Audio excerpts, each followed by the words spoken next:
You're walking through a Louis Vuitton boutique. The leather bags shine under the soft golden lights, each one a symbol of status, wealth, and power. But what if I told you that many of these bags never even make it into a customer's hands? Instead, Louis Vuitton literally destroys them, burning unsold inventory rather than discounting it. Sounds insane, right? Why would any company waste millions of dollars by burning perfectly good products? Well, that's exactly how Louis Vuitton protects its luxury image and stays at the very top of the fashion world. Today, we're going to dive deep into the surprising reason behind this strategy and why burning bags might actually make Louis Vuitton richer.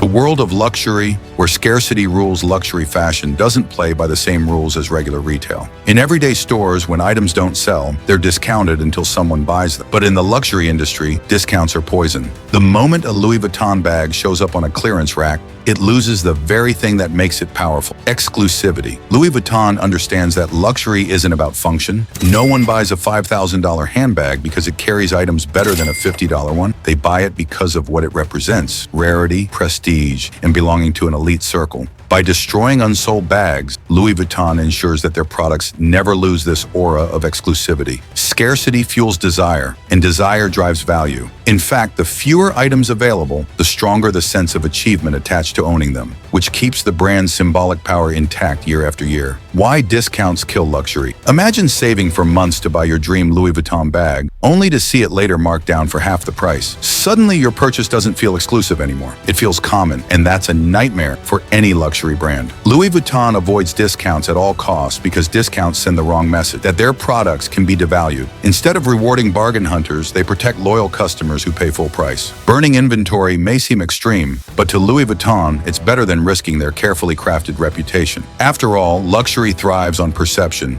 not price cuts. A single markdown risks collapsing the illusion of rarity, and once that illusion is broken, restoring it becomes nearly impossible. The business psychology behind destruction? Here's where it gets fascinating. When Louis Vuitton destroys its bags, it's not just preventing discounts, it's actually increasing future demand. People know that not everyone will get their hands on one. This knowledge creates urgency. Buy it now or risk never getting it. This strategy plays into human psychology. Scarcity makes us want things more. The rarer something is, the more valuable it feels. By keeping supply artificially low, Louis Vuitton ensures that every bag feels like an achievement. Customers don't just buy a product, they buy entry into a world of status that few can access. This psychological pull is so strong that it turns every purchase into an identity mark, reinforcing loyalty and obsession with the brand. Protecting the brand from the gray market. There's another reason Louis Vuitton burns bags: the gray market. That's when luxury goods get sold outside of official channels, often at discounted prices. If unsold bags ended up in third-party outlets or unauthorized resellers, Louis Vuitton would lose control over its pricing and image. By destroying unsold stock, they make sure that their products never leak into secondary markets at reduced prices. In other words, they'd rather lose millions up front than risk long-term damage to the brand. For Louis Vuitton, image isn't just important, it's everything. Once control slips into the hands of unauthorized sellers, it becomes nearly impossible to protect exclusivity, and that's a risk they cannot afford to take. The legal loophole: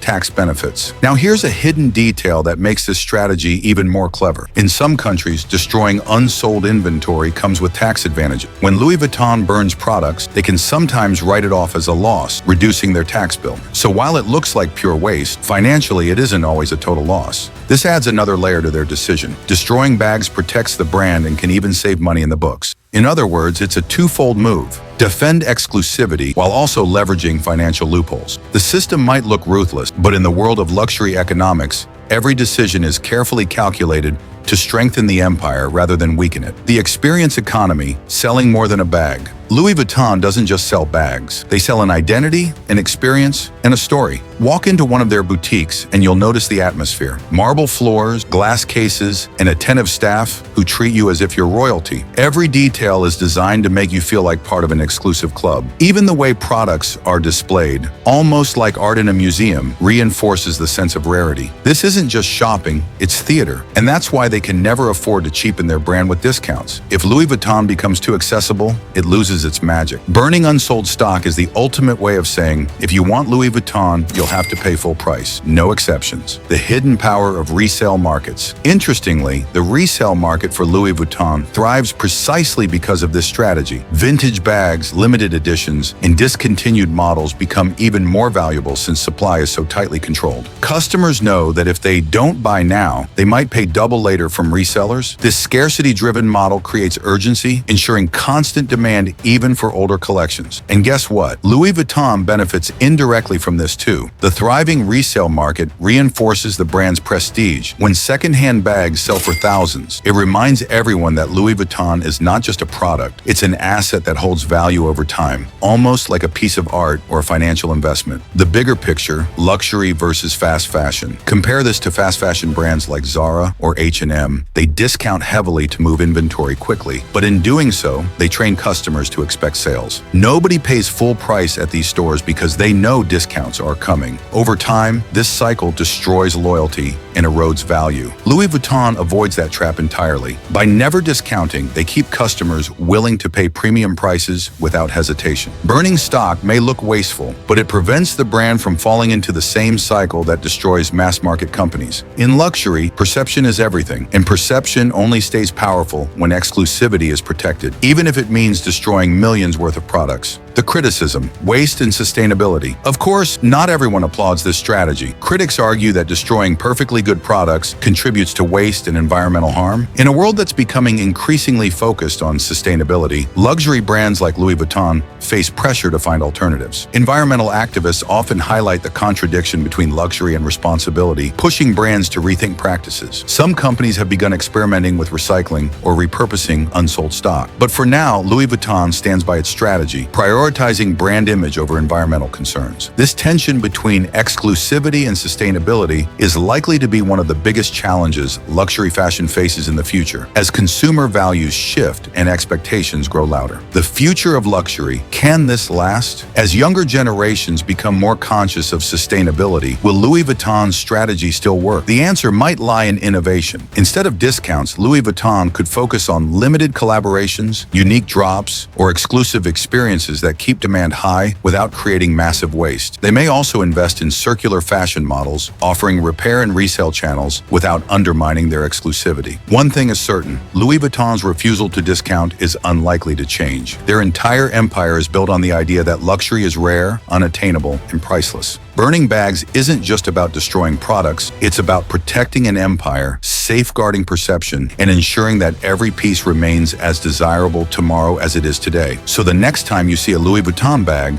remember, it's not just a piece of leather stitched together, it's part of a carefully engineered strategy that relies on scarcity, psychology, and exclusivity. Burning unsold stock may seem shocking, but for Louis Vuitton, it's the price of staying at the top. In a world where most companies fight to sell more, Louis Vuitton has learned that sometimes destroying products makes them more powerful. If you found this breakdown eye-opening, don't forget to like, comment, and subscribe for more stories that reveal the hidden strategies behind the world's most powerful brands.